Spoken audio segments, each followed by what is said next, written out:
This episode is sponsored by Zenro Clothing Co. Pick up your tees and or accessories at zenroclothingco.com and be sure to use offer code SOCCRETES at checkout for 20% off select items. Also, if you're not into spending the money, just check out the Zenro radio playlist. zenroclothingco.com, music for your everyday. This episode also sponsored by The Portian Bakery. If you're located in the Portian area of Scarborough, Toronto, be sure to check out The Portian Bakery, say what's up to Arville, and pick up a donut or two. Baked daily, crafted with love. And we are also now sponsored by Podbean. Podbean is the podcasting host that we both use. Socratic Gamers on there. I think Joe Rogan's on there. It's a pretty popular podcasting platform. Use the link podbean.com/SocraticGamers. Get 1 month for free of unlimited podcasting. And test it out. Anybody can do a podcast. I mean, we're doing it. You think they can do it, Vish? Everyone can do it. Everyone can do it. All right, enjoy this episode. All right, so hope you like that new intro. We thought in the interest of keeping things clean, we would record them separate as opposed to like just doing them and going straight into the podcast. I think that'll make the discussions a lot better. So first off, I mean, I guess it's really like on the top of everyone's mind. But the GameStop thing, so I guess we'll begin there. So, Vish, you were looking into it. Yeah, I saw it on what was going on the memes in the world of in the world of Reddit, like on Thursday, right? I think I showed it to you probably Thursday morning or something. And it's just like GameStop stock because it's just going way up compared like. I guess I was trying to, I don't know, send a message or that's what they were saying on Reddit. It's more like to the hedge funds that were shorting the GameSpot stock. Yeah, initially they're basically like GameStop was basically like dead, and then I think it was like $4 a share like just a week ago. So yeah, so well, you were saying that somebody found out that these hedge funds were betting against it, and then this guy on Reddit. But the Wall Street Journal, they interviewed him, so they know who he is now. He instigated this whole movement of... Did you read that article? Or? It was like a post. It wasn't like a full... Okay. I do want to see what was in his own words, what was he saying? I don't know if it's a full... Maybe it was a full article, but the one I read was the post they did about him. So they had like an image and then they like wrote a whole thing about him. It was just like, it was kind of like a heartfelt piece thing. Like they're like, oh, his mom said he always liked money. Okay. Something like that. If you go to the Wall Street Journal's Instagram post, you'll see it there if you listen to this. But basically, so he saw this and then he instigated this whole like, let's kind of like screw over the hedge fund people by making this stock go up instead of what it was expected to do was go down. So basically, what if you're wondering, like you're listening to this and you're like, what does this whole thing mean? Basically, in the stock market, you can bet against a stock to make money, right? But if that stock goes up, you were wrong, so you're actually paying interest on your like on the stock that you bet against. But what these people did was they found out that they were going to make money if this stock lost, these like giant hedge fund people. So what they did instead was they made the stock go up, so these people are actually paying interest instead of making money. And if you hold it long enough, that hedge fund, we don't know if they would be technically making money. They would have probably still been paying, like, okay, say it was still $4 when they bought the shorting of the stock, right? They're waiting for it to drop. Doesn't mean it's going to drop right away. Those people, those hedge fund people. Yeah, right. But I'm saying they're betting that it'll fail. So the more, as it goes up, you have to pay interest. So if you hold on to it long enough, you could potentially bankrupt them if they can't pay off all the interest. So like you saw this if you go watch like The Big Short. They did it there where Christian Bale's character, he was like, no, the housing market's gonna pop, so he took out all these like hedged bets, but then he had to keep paying interest until it actually did pop. but that's what created so much issue because like the firm that he worked for, it was losing so much. It almost had no money left to pay off the interest. But then it turned around at the very end and like they made so much money that it covered what they lost. Yeah. So I still think that's probably still what's going to happen. Right. That's why on Reddit right now, if you go to that, what is it? r/Wall Street Bets. Wall Street Bets. So you'll see that they're trying to get people to like do the whole diamond hands thing, where it's like you hold on to the bet, you hold on to that position for an end goal, right? But then the problem is like the paper hands they're talking about, who are like afraid of the fire, and they're willing to sell because they want to make money before. But also who wants? Yeah, but it's also like who wants to like make you hold, right? It's also the other big shareholders of that stock. Right, totally. So like there's still people winning and losing in this. Like the people that own the actual share, the actual stock, they're like, wow, this is great for us. But the people that are betting against it, they're like, oh, this is not good for us. Yeah. But I think, so my thing is that I think this is more of like people wanting to show that this system is rigged just by gaming the system. You know what I mean? Like collectively, as they game the system, it's showing the holes in it. You know, similar to COVID, like with the whole logistical system with our vaccines, and like we weren't ready to keep everything like going. Like if a pandemic hit, we weren't ready. Well, yeah, I mean that's not part of the norm, right? Right, totally, yeah. Right. And I think like even what's happening is not part of the norm. Yeah, totally. Because people are at home, they have money.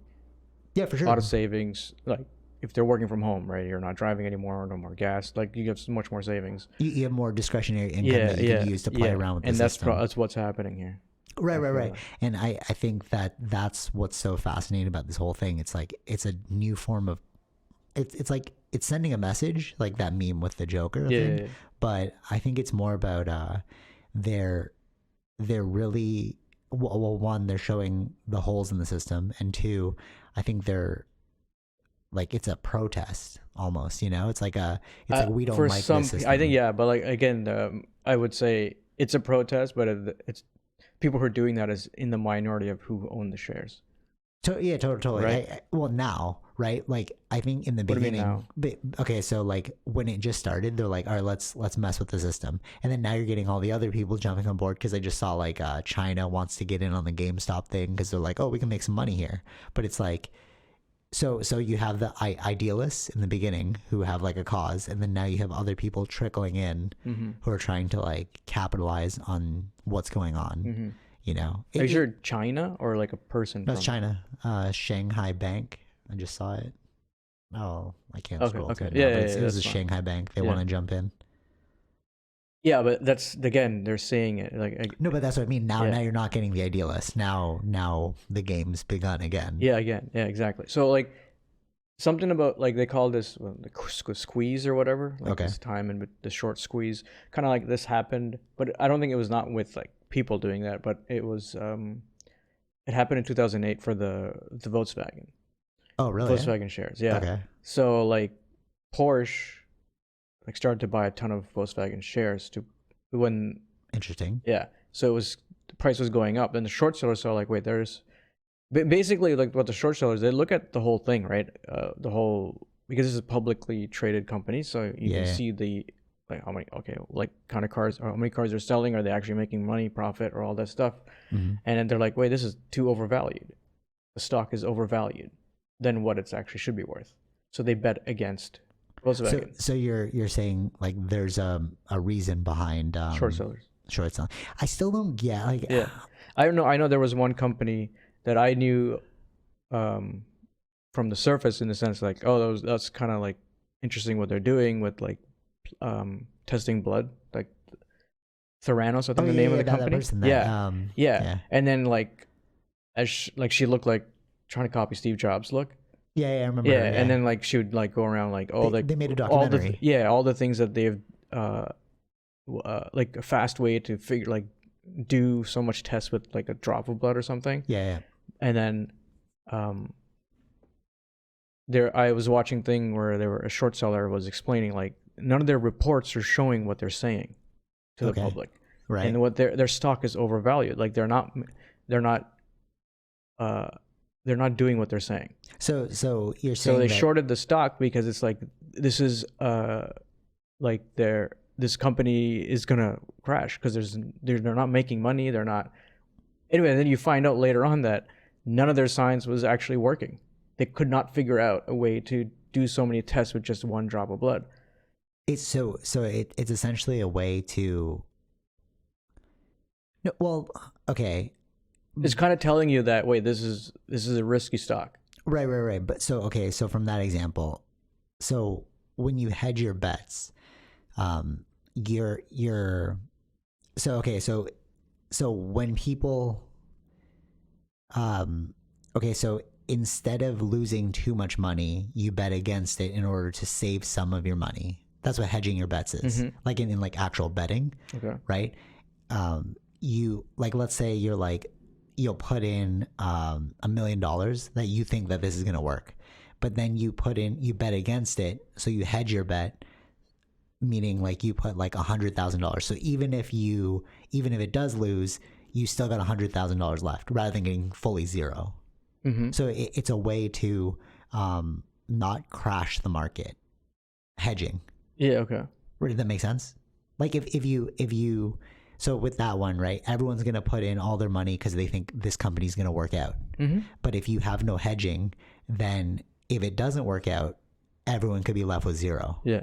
Right. But if you hedge your bet, then it's like, if it does fail, at least we'll have some money left to keep going in the market. Yeah. So I think that's the purpose of hedge funds.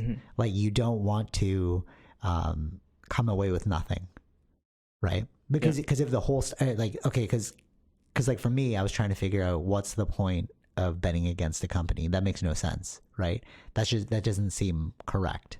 Yeah. But under what you're saying, that makes sense because if this company is destined to fail, at least you'll have some money left over to carry you into like other things, right? Well, yeah, I mean, yeah. Because if the whole stock market goes zero, well, then we're screwed. Yeah. You know? So that's why you need a balance there. So like what they're saying right now is if you're getting into the GameSpot stock now, you're going to lose. Right. Yeah, of course. Yeah. Because it's already gone up. It's already gone up. It's the only If they're trying to push anything up now, it's only the ones who own the highest shares. They will see an increase in theirs and they will sell it. Actually, wait. Let me challenge this. You're only going to lose if GameStop doesn't use its profits to make a better product. So if GameStop made a lot of money, right? So basically, if you're a publicly traded company, you get the money from the public to make your company better, right? So if GameStop right now is like, hey, we made a bunch of money, let's change our business model, and they come up with a really lucrative business model, then those people won't lose if that product is good. Yeah. So this assumption. Well, let's see what they will do because I don't think they're going to do anything. I'm like, right. I don't think they know what's going on. Yeah, they're a little confused, but I think that because like to say like, oh, you're just going to fail now, that is the general assumption, unless the company comes out with a better product. Well, that's kind of what something. Like yeah. So that's kind of what happened with the 2008 was like, it started to go up. And Porsche had most of the stock. Okay. And they made more money from the stock. They sold it because they're like, they know this is overvalued. Right. Okay. So they probably sold it. That's why it went way back down. Totally. But going back to the thing about hedging, because I'm saying I don't think it's right to bet against a company. I think they should have like a cap on that, you know? Well, you have to pay for those things. When you're betting against it, you're losing money, right? So you remember how in the short they were losing money. Yeah, they had to cover those fees, or whatever. Maybe that's why they don't let general people do it because they can't cover the fees. Yeah. This is like you have to cover that and having interest on that daily, right? Yes. So if you're buying so many of them, you have to cover it. Wow, I think I've just changed my opinion. Like in this podcast, because like actually looking, because I was like, well, what is the point of like, it just seems wrong to bet against a company, but actually no, like, yeah, because you can't have a stock market that hits zero. So what are these people really, what's the final goal here for these people that are like messing with these companies, messing with these hedge funds. You know, like maybe I think there was a reason in the beginning, and I think just now it's just become part of a meme. Like it's kind of like everyone's getting in it. Like it's like the in thing to do. Right. And I don't think a lot of people understand what's exactly happening. True, because you can't have it hit zero. Like this is what I think what this is really, we talked about this before the podcast, but I think what this is really doing is showing the holes in the system that need to be patched up. You know, it's like being like a white hat hacker. You know, you're going in. I don't know if there's going to be anything. I don't know what kind of regulation or what kind of change would really happen. Like what's happening is what is happening that's wrong is kind of like the question that people are asking. Right. Yeah, there's nothing wrong. Yeah. But what I'm saying is like you're showing the flaws in the economic system by doing this, because you're like, oh, a bunch of Redditors can game the system, you know? Yeah, but I don't know how many retail, I guess they call them retail sellers or buyers, like us. Yeah. I don't know how that whole frenzy started. Is it like, but who owns majority of the stock, right? It's like I don't know, like how, like it's still an ongoing story. Like I think we'll learn more and more about it as the days go on. What if we come away with this and we realize, oh, you do need to hedge bets? You know what I mean? Because like now that I think about it, it's like, well, I mean, I think that's why they're there. That's why they exist. No. Hold on. Wait. Actually, no. Thinking about it more now. So, yes, but this is what I mean about like the holes in the system. So it's like, yes, you shouldn't walk away with zero. That's what we're talking about, altruism, right? If you play the game correctly, then yeah, you shouldn't be able to walk away with zero, because you need to hedge your bets, right? You need to have some money at the end, because if everyone is zero, we're kind of messed up. The game is done, right? But I think what these people are showing is you can't disproportionately bet against everything. Yeah, but that's not what happened, right? GameStop was going down and will go down. Right? They're not like betting against the company to make it fail. They know it's already failing. That's what the numbers are showing. But then why? No, right. But you know how like with the whole pandemic, all these people made a lot of money. Yeah, right? Like the Wall Street made a lot of money. Yeah. I think what these people are doing is like, maybe it's like, hey, don't forget about us, kind of thing. Like we still have some power. You know, it's almost like you're just showing that you have some autonomy, whereas people thought, like these bankers thought, like, okay, you're just cattle. You know, but like the cattle are showing that they have some ability of control. Do you know what I'm saying? Yeah. Like if I'm just trying to find the rationale here, because it's like, yeah, why would you do this? What is the point? What's happened is people are now acting out of emotion and not necessarily thinking logically about the situation. But that's an exploitation of the system. I think what this really shows is like the game can be gamed. It's just a game. Yeah, we know that.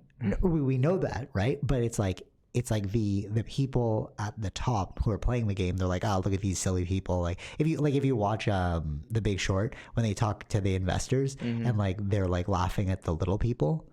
So maybe this is just like the little people being like, no, we have some autonomy. We have but the most people control. who are making the money are the big guys. Still, right? The ones who are betting for GameStop are making money. Yeah. But like at the end of the day, it's like it's only squeezing out the retailers. What do you mean, retailers? Like the only ones who are going to make the money are the big guys. No, totally. But if retailers get involved now, you're losing money. Right, but irregardless, I don't think it doesn't matter who's winning or losing on that end of it. I think it's more to show that the little guy has some power.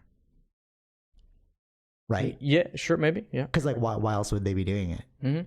Because like the ones like the hedge funds will fail, but the ones who invested in them are going to win.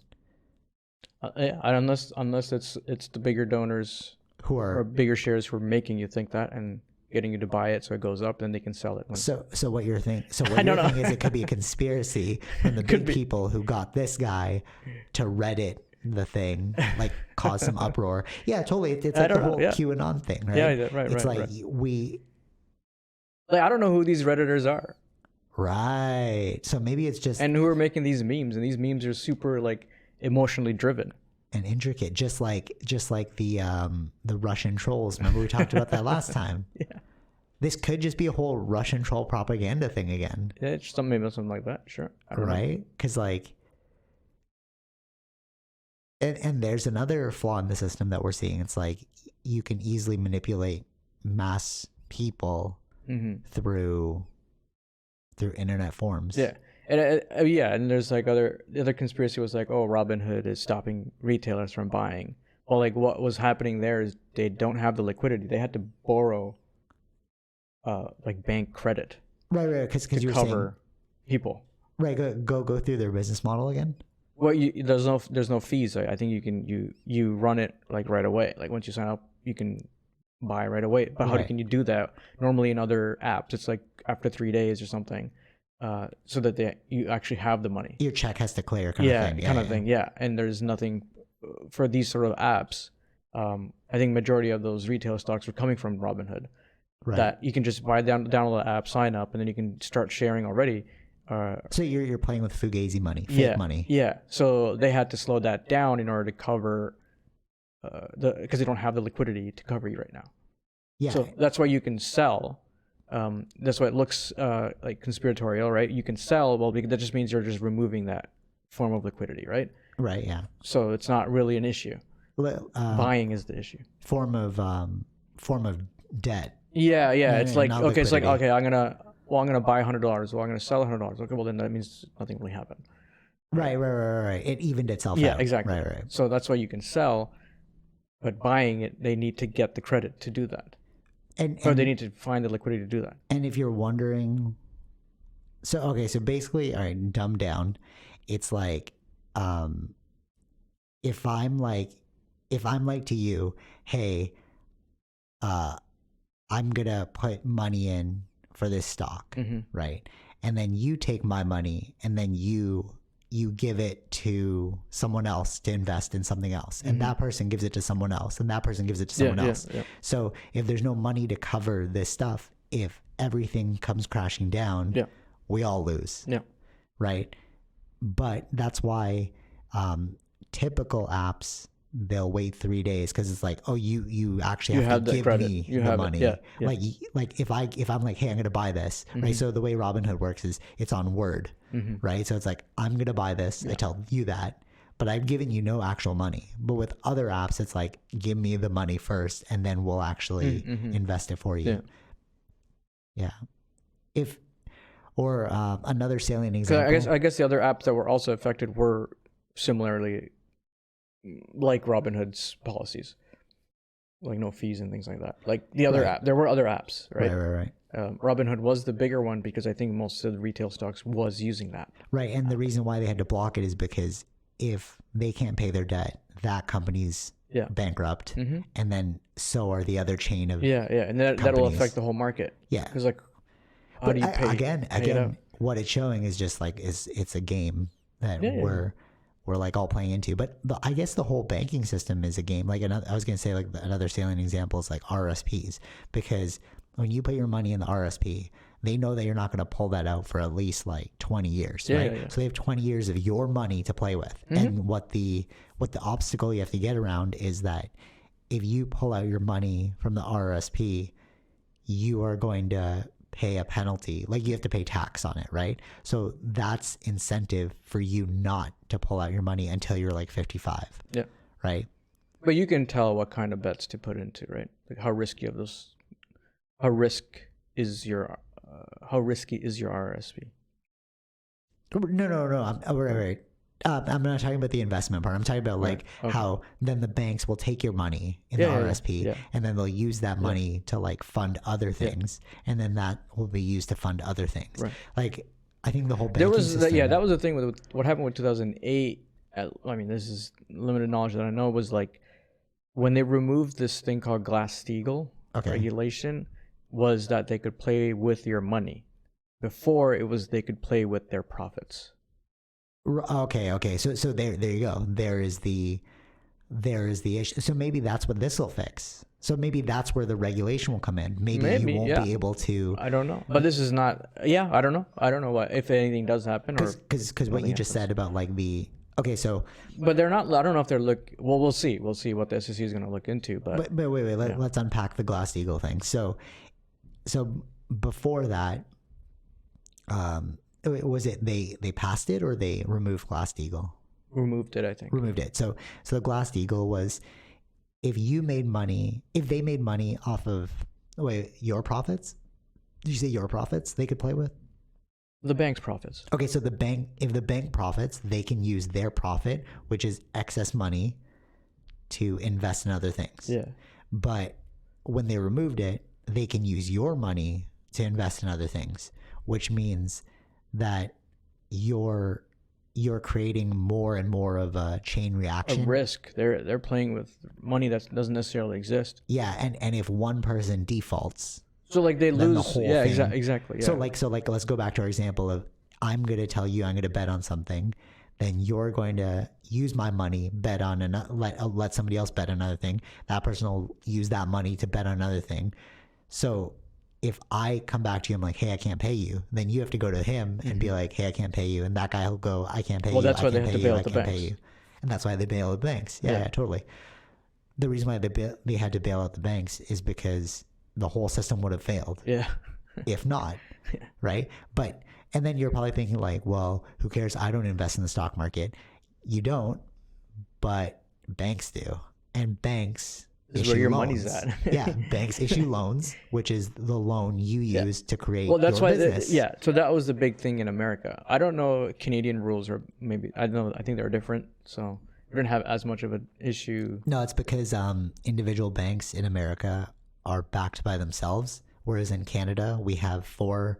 We went over this in school because I was asking about that too. I was like, how come that failed? And they explained it in our class. They're like, because the government is the Canadian government's banking system is based off of only 4 banks, which is backed by also the government. But individual banks in America can fail because they're backed by nobody. Right. Okay. They're just backed by themselves. That's why you can have really powerful banks, and that's also why you have like 1,000 different banks in America. Because like we could open up a bank in America as long as we have the money. Because a bank is really just like a holding and lending company. We hold your money or we lend out money. Yeah. You know, it's like. Whereas like in Canada, there's only 4. So if one of those banks fails, the government has to jump in because the government's backing the bank. Yeah. No. Yeah. When that's it happened. I think in India too. There was one bank. So let me finish that idea. So whereas America, nobody's backing that bank. So if that bank fails, every other domino in that chain will fail as well. I mean, that's when they're not regulated. I guess that's what happens. Yeah, exactly. Yeah. And I think maybe that's what the end goal of this whole thing will be. This is so convoluted. If you're listening to this, I'm really trying to dumb it down as easy as possible because it's pretty complicated. Like it is. You have to think about like domino effects, fictitious money. It's like, what does that even mean? You know? Right. But I'm like, sorry if this is not coming out right, but yeah. So going back to it, I think that the regulation that could come about is like more about like maybe they might bring back Glass-Steagall. Maybe they might be like, hey, you can't play with fake money anymore. But that's more towards banks, right? But the problem though, the issue is that in order for America to become so powerful, they need fake money, right? That's what progress is, right? Like in order for your all right, let's dumb it down again. If I want to build something, I'm going to need a loan. Yeah. Right. But if we're playing with real money, there's a cap to my loan that I can get. Right. Like you're like, so if I'm like, hey man, I need $2 million. Right. And then you're like, well, I've only got $1 million that's really here, like physically here. Right. Then you can only lend me $1 million. that make sense? Like if I'm like, hey, I need $1 million, $2 million, you only have 1 million. So you're telling me I can only borrow $1 million from you maximum. Okay. But under this fake game that we're playing, if I'm like, hey, I need 2 million, you're like, hold on. So you'll ask somebody, hey, can I borrow $1 million so I can give 2 million to this guy? And that's how the problem starts. Yeah. So I think that's where regulation should come in, where it's like, you should stop playing with fake money. But I don't think that's going to change. It's not going to change. Why? Because America needs money. It's all run on credit. Everything's run on credit. Everything's run on credit. Exactly. Nothing's backed by anything real anymore. Yeah. No. And that's how the banking system. That's how the 2008 thing happened too. It's like, it's going back to that example of like, hey, I need 2 million. You only have 1 million. So you're like, hold on, and then you ask your friend for $1 million. Yeah. So you owe him. I think even then too, right? Even in the 2008, it was like people were buying hoses that like didn't have interest or something, or like they weren't. Like zero down and they didn't check. Yeah. They didn't check. Well, if the person can't pay it or not, they weren't looking at that. So it's like so credit scores. Let's get into this. Hold on. So credit scores allow. So basically, it's like if I ask you for 2 million, a credit score is going to tell you how much the likelihood is if I'll pay you back or not. Yeah. But if you don't check that, then I could just be like, hey, I need 2 million. You're like, yeah, sure. But then it's like, and then when I can't pay you, then we have a domino effect. Yeah. So that's the regulation they need. Maybe that's what the whole thing will come about. Maybe they'll be like, we need regulation on fake money. And that's what this thing spurred. I don't know if it's going to happen, but yeah, we'll see. Yeah. It's funny. Remember Game of Thrones? I'm reading that book, Who Rules the World? Yeah. And I was like really curious, like, oh, what's he going to say? And then within the first like start of the book, I'm already like, okay, I know what you're going to say. It's the IMF that rules the world. I'm guessing. I didn't fully read the book yet. International Monetary Fund. Oh, okay. Because they deal with everyone's money. Oh, right. So that's what the Game of Thrones. Yeah. That's why the Game of Thrones, right? That's what I was gonna say. The Game of Thrones. So like, if you watch Game of Thrones, what season was that when they? I can't remember, but they were probably talking about that. Yeah. About them in like the earlier seasons. Yeah, and then in that season they go and ask the biggest superpower, which is the bank, for more money because they need army like supplies to fight their war. That's who rules the world, man. It's kind of like they needed the money in order to fund themselves, in order to to be able to pay off their soldiers in order to fight in this kind of war. Yeah, totally. And they need to see that they'll make money out of that, right? They won't bet on you if you're not. Exactly. Yeah. So, because if you lose that war, then you can't pay me back. Yeah. But if you win that war, then you'll have to pay me back with interest. Yeah. So, all right, we hit the nail on the head. I believe that's what they need to do as like regulation, which is because like what regulation come about? It's like you need to stop fake lending unless it's backed by something real. Because originally money was backed by gold. So you could only print out as much money as you had physical gold. Because if you owed all your debts, you have to hand over the gold. But somewhere along the way, we were like, okay, instead of backing it by real gold, we can back it by debt, Like, well, China owes me money, so I can leverage that when I want to lend to Germany, let's say. Yeah, everything's like that. Yeah. So, and that's like why now that like America, has a I don't know how much $1 trillion debt or whatever. Yeah. Who owns that debt? So basically, who is owning America? True. Yeah. Right. Yeah. It's like, which may very well be China. Like they probably owe. I think China has the most of it that they have to owe. Then there's Japan, I think, in there. There's other countries in there too. Yeah. Have you ever heard of this thing like called Indra's Net? No. So,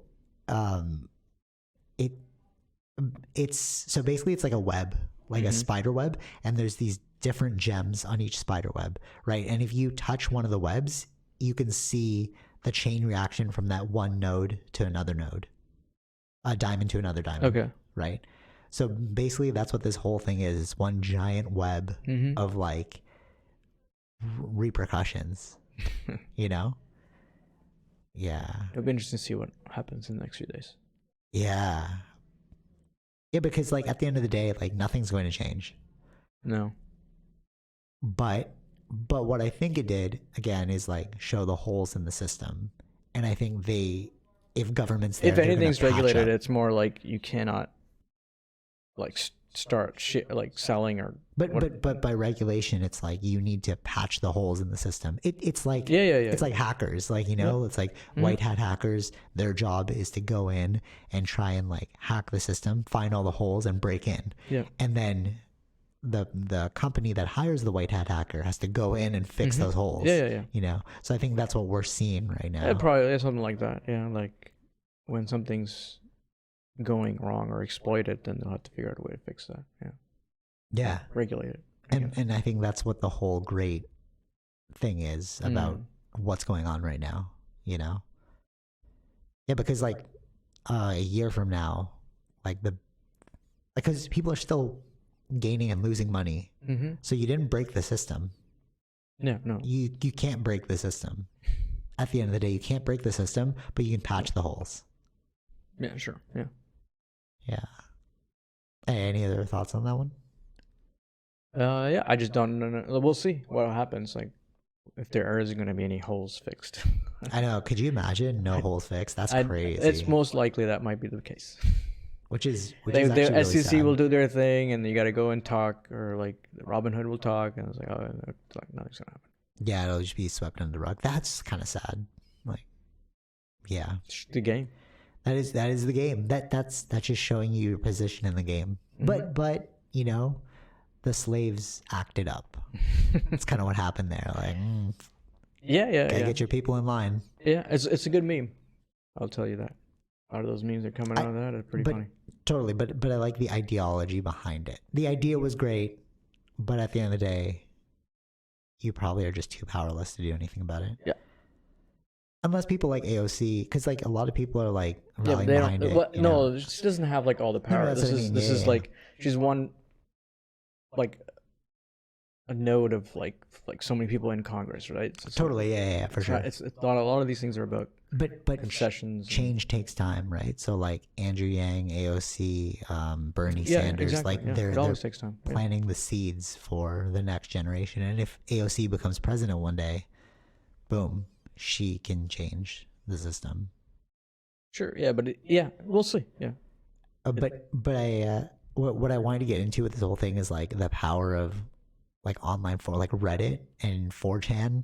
Like the whole flat earth thing came about from 4chan and like the QAnon stuff came from Reddit, and I was listening to the Your Undivided Attention podcast, and they were talking about this and like how like it started off as a small thing, like this guy who was studying it, he's like, oh, that's weird that people believe in this QAnon thing, which is, if you're like, what's QAnon? It's basically they believe, it's going to sound so ridiculous, but I mean, even I started to believe it too, though, because I was listening. I'll get into that. Okay. But like, they believe that satanic worshipers and pedophiles are running the country, and Donald Trump knew this, right? And he was chosen by an elite force within the military. I think it was called Q-Tip to.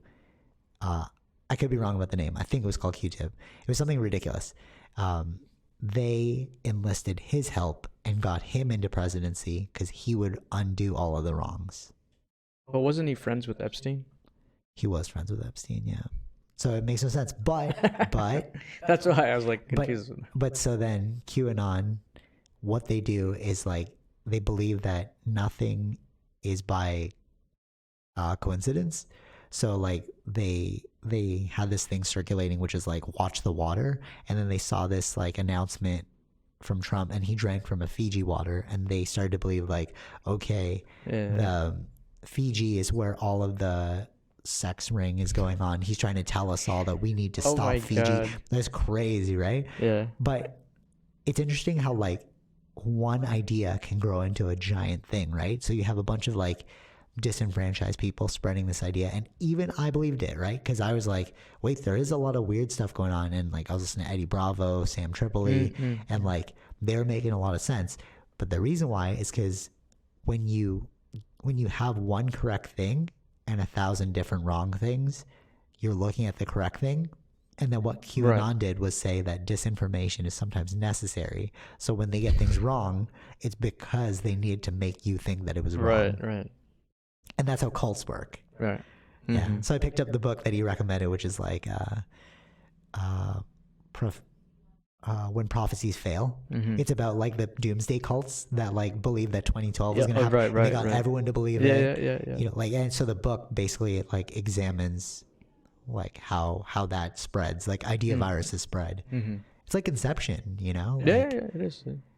Like one idea can spread into like a giant. That's actually why I have in my bio it says like sow seeds and grow gardens, because like that's really what you're doing, right? Like ideas are planted. Yeah. Any thoughts on the Reddit thing, 4chan, QAnon? It's weird that every Wednesday has been well, I mean, that's what they say. Like, I don't know. When did those monuments start? Like the tower thingy? What tower thing? Like the one that like they put in different countries. Oh, the monoliths. The monoliths. Yeah. Like I don't know. Like was it always on the Wednesday? Like you're just picking out the ones that were on the Wednesday, right? Okay, yeah, true. I was just thinking about that too. It's like maybe something correlation, not causation. Yeah. You're just drawing like patterns where there are no patterns. Yeah, that's the pareidolia. Yeah. But we tend to always do that anyways as humans. Yeah. Looking for patterns, but sometimes we get fooled by the pattern we're actually seeing. Yeah, but that's why it's like life is just a story. Life is just a story you tell yourself, because like everything's just it's just happening, but you're the one drawing conclusions. Yeah, exactly. You know, but that's life, right? Like you could stub your toe and you're like, God, why did you do this? Or like you find $20, you're like, oh, God's the best. You know? Yeah, exactly. Yeah. But I still play that game with myself. Like if I find something, I'm like, hey, thanks God. Because it's like you're like I know it's not real, but it's like it's a fun game to play with your mind, you know? Because it does like make you feel less alone and like all those things, you know? Like if you're having a hard time, then people are like, you know, you're going through it because God is setting you up for something better. It's like it helps you get over the hump of the issue, you know? Sure. Psychology, man, it's crazy. One other thing that I thought was pretty interesting that you brought up this week, and it blew my mind, is the United States of America. Okay. All right, so they're not a country, they're United States. Right, but of America. So you have South America, North America, but they're just the United States, and that's why there's so much animosity within that. Yeah, we're emphasizing the word United. Yeah. States. Yeah, which is like, it's a mind blow if you think about it that way. It's like it's not like Philippines, Peru. You know, those are like set countries. Canada. Yeah. They've named that landmass. Ireland, England. Yeah. There's only one that's called the United States. It's not even a name. It's like it's a label, and that's why you're saying that there's so much like differences. Yeah, within the one the states. Yeah. Within each state, like there's like different laws. Yeah, like you were saying. That's why like whenever Republicans run, they always like run on like states' rights, like.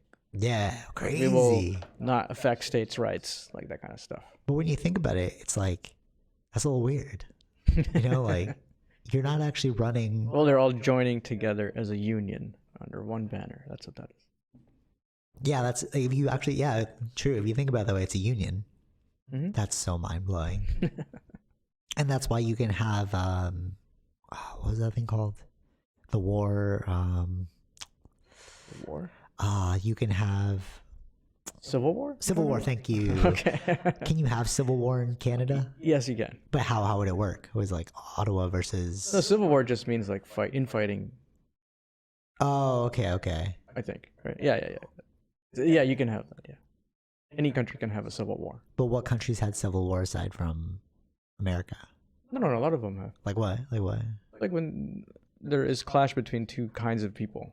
Sometimes it happens because of So like with religion, like the what was that, Irish and the Catholics and the Protestants in Ireland. Yeah, and then it was like separated by the bridge, and then there was like a massacre. So you consider that civil war? It could be.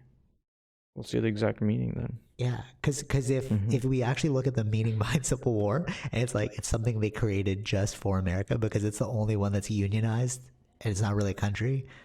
I don't think so. A war between citizens of the same country. Oh, okay. So I guess you could say. Yeah, of course. There's civil war in other countries. Oh, boo. I was trying to draw patterns where there are no patterns there. Yeah. No, but I mean, that is pretty crazy. Like when you brought that up, like the name itself is like, we are united. But they don't like, have a... We're not. Technically America isn't like a name, but that's what everyone says, right? But it is the full... Like, yeah, true. Because everyone's like, oh, America, right? And it's like, but we're North America. There's also South America. What do you mean by America?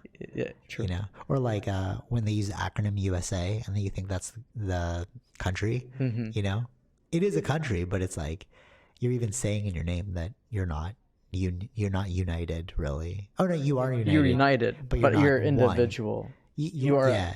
You are individuals that were united. That's all it is saying. But what's also really weird about that is they're a melting pot, not a mosaic. So it's like you're trying to like blend everyone into one thing. You know what I mean? Like they, in their name, they're United States, meaning that you assume that everyone will be like have their own sovereignty, right? Right. Because you're just united, right? But you're not like a country, because a country would assume that everyone's the same. Yeah, under the idea of like a country being like one solid unit. Okay. Right, but USA, the way it's like stamped itself out, which is being like United States, not a country. Like in the name, I mean, they are a country, but like in the name, but they're the most, I guess, hypocritical in that way because they want everyone to be like them. So it's like we're United States, but we want one. So you know what I'm saying? We like they're different, but they want to be one whole, one type of thing. Sure. Yeah. Did that not make sense at all to you? No, because you're United States. You're a bunch of different states, I know what you're saying. But you're trying to be one thing. Yeah. Whereas like... they're technically under one banner of the federal government, right? Right. But their mentality is melting pot. Everyone becomes one thing, right? Whereas like it should be more like they're a mosaic instead of melting pot. Like their ideology should be more mosaic in style, not melting pot, because they're already claiming that they're a bunch of different states that are united. Yeah, right. Okay. Right. They're trying to say like, no, we're a bunch of different ones with our own identities. We're just unified under one. We're united under one banner, right? But it's like, then why do you have a melting pot mentality? You should have a mosaic mentality. If you're true to your ideology, your name, united. Right. Okay. You know. Yeah. I see what you're saying. Yeah, it's a weird thought. Anyways, because you were watching that, what was that movie with the news? So basically, Tom Hanks's character, all he does is he goes from like news town to town. News of the world, yeah. News of the world. So he's like going town to town and like reading about what's happening in the newspaper because people can't read. Yeah, people can't read, but there's like it's kind of like a form of entertainment too, because he does more like an entertainment, like a play. Yeah. Thing. Oh, that's cool. Kind of like the way he reads it out, like a storyteller, I guess. Oh, that's cool. Yeah. But yeah, in that you were saying like there was already animosity between the South and the North. Yeah. And then I was like, the reason why this whole thing came about the United States is because I was like, oh wow, like why are they fighting if they're like one country? And you're like, well, but they're United States. They're like, yeah. Good movie. Everyone has different ideologies. Like, I mean, you know, Texas always being red might turn blue eventually. Right. I mean, California, New York, always blue. Like, there's the people there think differently than people in Texas will think differently. Yeah, because they're a bunch of states. Yeah. They're individualized states that have united. Yeah. They're not a country. And you've seen there's just almost like different cultures within the states itself. Yeah, like within each individual state. Like, right? For example, Hawaii and New York City. Completely different. Yeah. But you can do that because you're states that have united. Yeah. You're not a country. You're not like trying to like make everything the same. Because so for another example, if you go to like Peru, or no, I won't go to Peru. I'll go to Costa Rica because that's a smaller place. So if you go to Costa Rica or the Philippines, everyone's generally the same. Like they all look the same. They all talk the same. Right. The stores are the same. Yeah. Right. You're not going to go to some part of the Philippines that's like, whoa, I've never seen this before. Right. Yeah. You know. Yeah, I understand what you're saying. Yeah, it all looks the same. Yeah. That's what you would assume a country's like. Right. That's why I think it's funny with the name United States. It's like, yeah, they are just spelling it out what it is. It's like a bunch of individual things that have decided to join a union, like you said. Yeah. Yeah. That's why I remember like, they're always saying, oh, you know, Texas could secede or something. It's not gonna happen, but yeah. Right. Because why would you be thinking that way? Like, why would you be thinking they would need to secede for anything? Yeah. If you're a country, shouldn't they? You know, you're not thinking like North Philippines, South Philippines are going to concede to one, you know, because it's like a small. Maybe this is the problem when you get too big, you know? If you start to claim too much of a landmass, it's hard to govern. So for example, how can the president of the United States govern Hawaii? He doesn't live in Hawaii. Well, that's not his job, right? Totally. The president's job is like federally, right. Dealing with trade or other things like that. That the governor's job of each individual state's job is to cover their state governor. Right. Totally. But like, it's like, if it's like because they're so different. How can you have in my mind, how can you have a leader that doesn't understand your plight? You know, that's I've always been saying that about big governments. Like, how can a giant government understand you at a local level? I think it should be like multiple little governments. But you were saying like that is why you have like that is what it is, right? I mean, you should be more focused on local government. But if there's like a federal mandate, it's going to be sweeping, right? Yeah, but where like they can exercise that power. They like at the end of the day, the highest level of power is the one that's governing it all. Well, that's why they believe in states' rights. So, but do we believe that you can't do that? Yeah, exactly. Can we do that in Canada? I don't know. No, I don't think we have anything like that. Yeah, right. So that's why it's so crazy to think like United States. Well, they kind of do. I mean, it's not like they get involved in everything that Ontario does, right? But there are no like states' rights, or there are no province rights. Well, kind of, they do leave it to the provinces, right? They didn't tell what to do each individual province on how to deal with COVID. It was up to the province to figure that out. But Quebec is doing things differently than we are.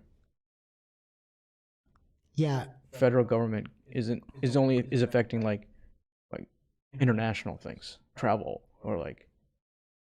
Okay. Yeah, I see what you're saying.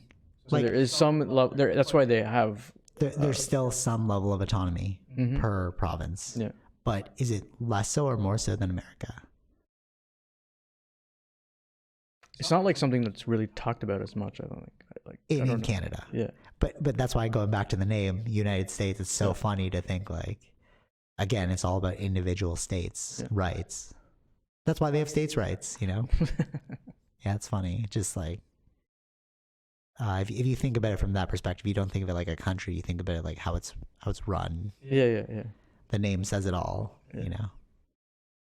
And that's why they're kind of bonkers a little bit. No, not really. I don't know. One thing I don't understand, like, if you're in the States, you can technically live anywhere, right? So within the United States. It's almost like the EU.